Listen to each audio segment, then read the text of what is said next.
शुरुआत plane crash से लेकर पुल गिरने तक हादसों वाले दृश्यों के साथ।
तो आज हमारी कवर स्टोरी का सवाल यही है कि जब भी कोई हादसा होता है उसके बाद ही हमारा सिस्टम या सरकारी तंत्र क्यों जागता है?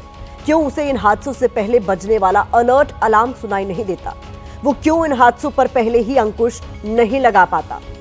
दरअसल इन सारे सवालों के केंद्र में हाल ही में हुए एक के बाद एक हादसे हैं जिनमें सैकड़ों बेगुनाह लोगों की जानें गई हैं। यहाँ गौर करने वाली बात यह भी है कि हर हादसा एक संकेत जरूर देता है।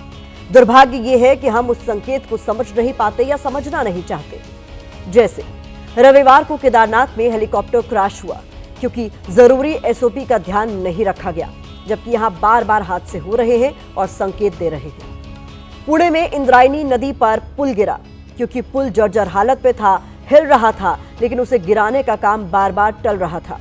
वहां पर्यटकों को रोकने के लिए कोई इंतजाम नहीं थे। हादसे के संकेत मिल रहे थे जिनकी अनदेखी की गई। अहमदाबाद में एयर इंडिया का जो प्लेन क्रैश हुआ, उड़ान से पहले ही उसके कुछ सिस्टम में खराबी की बात सामने आई थी। एसी ठीक से काम नहीं कर रहा था, इसकी शिकायतें भी सामने आई, लेकिन संकेतों को नजरअंदाज कर दिया गया। नतीजा पूरे देश के सामने है। इन सारे हादसों के बीच आज केदारनाथ में हुए हेलीकॉप्टर क्रैश की घटना पर फोकस करना सबसे ज्यादा जरूरी है, क्योंकि यहाँ एक के बाद एक हवाई हादसे हो रहे हैं, लेकिन लगता है कि सिस्टम के कानों पर जू तक नहीं रेंग रही। रविवार को गौरीकुंड के जंगलों में जो हेलीकॉप्टर क्रैश हुआ उसमें 7 लोगों की मौत हो गई। अब इस हादसे से जुड़ी जो जानकारी सामने आई है उसके मुताबिक उड़ान के दौरान जरूरी नियमों की अनदेखी की गई। जैसे हेलीकॉप्टर सुबह करीब 5:30 बजे दुर्घटनाग्रस्त हुआ, जबकि नियमों के मुताबिक सूरज निकलने के बाद ही हेलीकॉप्टर उड़ाया जा सकता है। उत्तराखंड के पास अब तक एयर ट्रैफिक कंट्रोल सिस्टम नहीं है। वो यूपी में बरेली के एटीसी का इस्तेमाल उड़ान के लिए करता है। 12 साल बाद भी यहाँ ऑटोमेटिक वेदर स्टेशन नहीं बना है, जिससे खराब मौसम का पता नहीं चल पाता और हेलीकॉप्टर हादसे का शिकार होते हैं। इसके अलावा यहाँ ज्यादातर सिंगल इंजन वाले हेलीकॉप्टर हैं, जिनमें खराबी आने पर बचने की संभावना कम रहती है। इसके अलावा केदारनाथ और उत्तराखंड में हो रहे हेलीकॉप्टर हादसों की कुछ और वजहें भी सामने आई है, उस पर यह रिपोर्ट जरूर देखिए।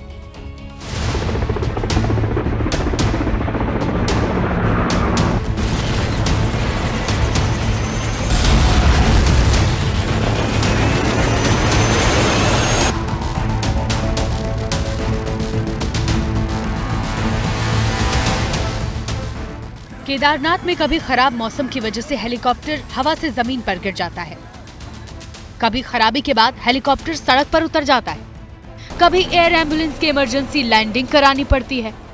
हर बार 4 धाम यात्रा शुरू होने के बाद ऐसा ही मंजर दिखता है, लेकिन इन हादसों को रोकने के लिए कोई कदम नहीं उठाया जाता। कभी हेलीकॉप्टर में सवार यात्री खुशकिस्मत होते हैं तो जान बच जाती है, लेकिन हर बार ऐसा नहीं होता।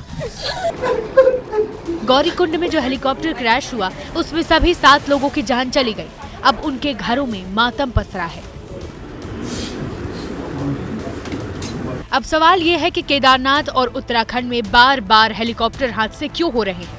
दरअसल यहाँ एयर टैक्सी को रोड टैक्सी में तब्दील कर दिया गया है, यानी यहाँ हेलीकॉप्टर ऑटो की तरह सवारियां भरकर नियमों को हवा में उड़ाते हुए उड़ान भर रहे हैं।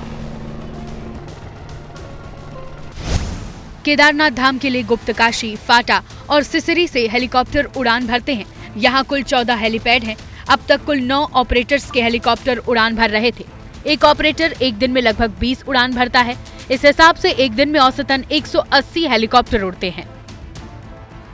हालांकि हादसों को देखते हुए एक हफ्ते पहले ही DGCA ने केदारनाथ धाम के लिए हेलीकॉप्टर सेवाओं का नया रोस्टर लागू किया था।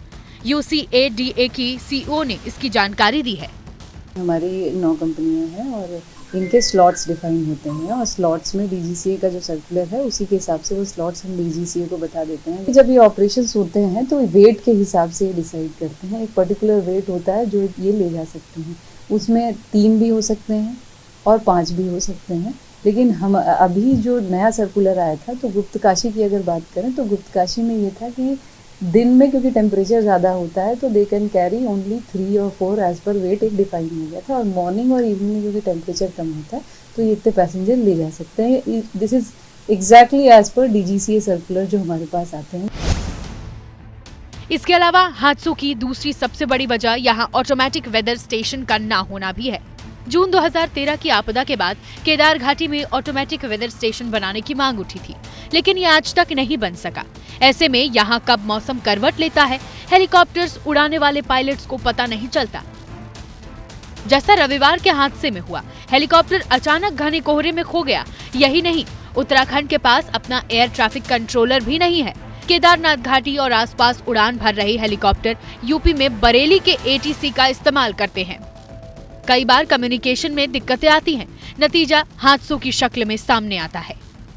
पायलट अपनी वेदर क्लियरेंसेस जो होती है वो ऐप के थ्रू देखता है और हमारे जो कैमराज है उनके थ्रू देख के देन दे ओनली मूव। अभी जो हमारी फ्रिक्वेंसी है वो बरेली से मैच होती है और बरेली की फ्रिक्वेंसी पे हमारे यहाँ पे काम होते हैं। क्योंकि ट्रैफिक बढ़ गया है तो हमने एक फ्रिक्वेंसी, सेपरेट फ्रिक्वेंसी इस एरिया के लिए लेने की बात कही है और एक ATC की फिजिबिलिटी और ATC कहाँ लगनी चाहिए उसके बारे में बात हो रही है। बेसिकली हमारा ये है कि अब क्योंकि बहुत ज़्यादा ट्रैफिक है तो अब वेदर से रिलेटेड इन्फॉर्मेशन आपकी बिल्कुल प्रिसाइज हो जाए और जो मूवमेंट है, ट्रैफिक जो है, जो रूट्स हैं वो भी क्लियर हो जाए। साफ है कि यहाँ उड़ान संचालित करने वाली कंपनियां नियमों को ताक पर रखकर लोगों की जान के साथ खिलवाड़ कर रहे हैं, लेकिन सिस्टम उन पर नकेल कसने में नाकाम नजर आ रहा है।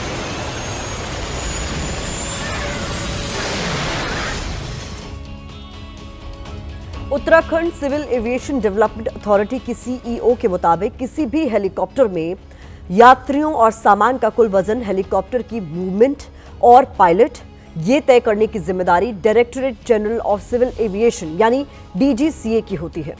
कुल मिलाकर अथॉरिटी की तरफ से उड़ान को लेकर कोई स्पष्ट जानकारी या नियम सार्वजनिक नहीं है।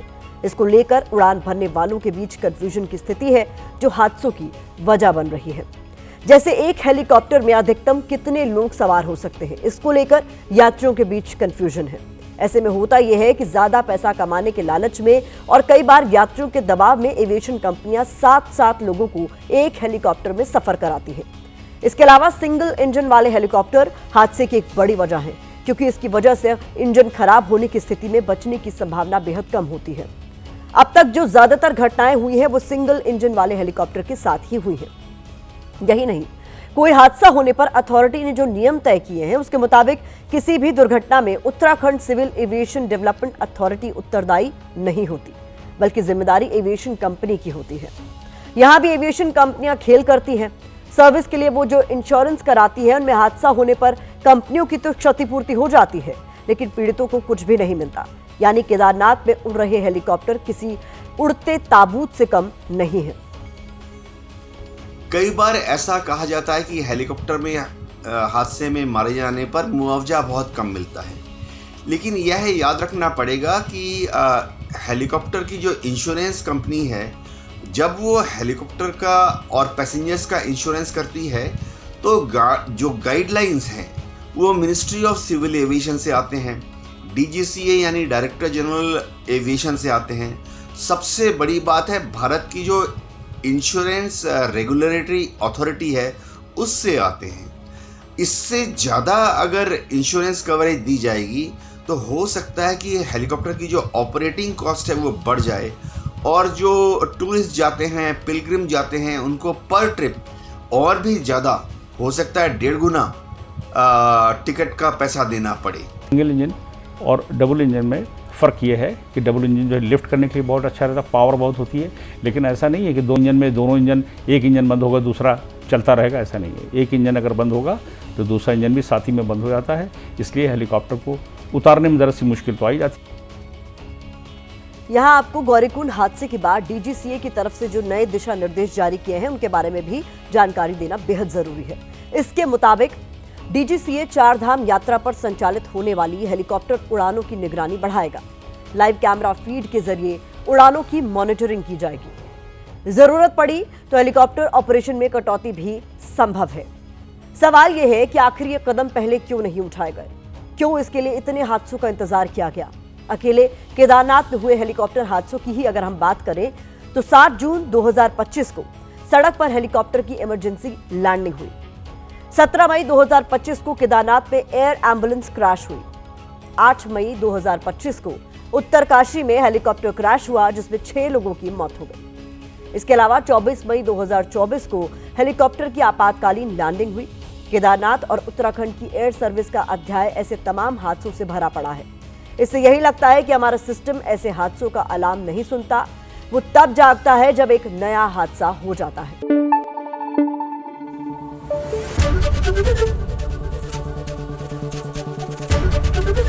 एबीपी न्यूज आपको रखे आगे।